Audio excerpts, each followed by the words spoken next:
నాట్యం అమ్మ. ఆయన నాట్యం చేస్తాడు, కానీ నాట్యమే అమ్మ. అప్పుడు వాళ్ళిద్దరు వేరే వేరే అని చెప్తామా? ఇంకా బాగా అర్థమయ్యేటట్టే చెప్తాను నేను. ఆయన జ్యోతి, ఆమె కాంతి. 2 వేరు వేరా? 2 వేరు వేరా? దీపం వేరు, కాంతి వేరా?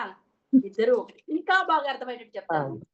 నేనడిగాను, "మళ్ళీ ఒక స్వీట్ తీసుకొని రండి నాకు" అని అడిగాను. మీరు నాకో లడ్డు తెచ్చిచ్చారు. తిని, నేను స్వీట్ తెమ్మంటే మీరు లడ్డు తెచ్చారే అన్నా. స్వీటు, లడ్డు వేరే వేరేనా? 2 ఒకటేనా?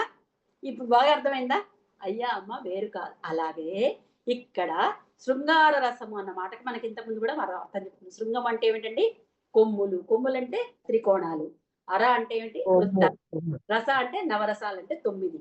మొత్తానికి నవర నవరసాత్మకమైనటువంటి శ్రీచక్ర స్వరూపమైనటువంటి శివశక్తి తత్వ పర్యావర్షణ మొత్తానికి వాళ్ళిద్దరికి సమానమైన వాళ్ళిద్దరిని కలిపి చెప్తున్నటువంటి శ్లోకమే ఈ శ్లోకం తప్ప వేరొకటి కాదు. అలాగా అమ్మ అటువంటి మంచం మీద కూర్చొని ఉన్నది అంటే అమ్మ ఇద్దరిని కలిపి ఇక్కడ చెప్తున్నారు.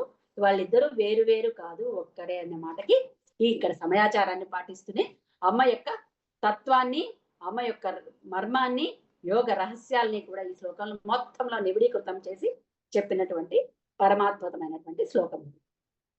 గతాస్తే మంచత్వం ద్రోహిణ, ద్రోహిణ అంటే బ్రహ్మాండి, ద్రోహిణ హరి రుద్రేశ్వర భృతః శివ స్వచ్ఛఛాయ ఘటిత కపట ప్రచ్ఛద పటః త్వదీయానాం భాసాం ప్రతిఫలన రాగారుణతయా శరీరీ శృంగారో రస ఇవ దృశాం దోక్తి కుతుకం.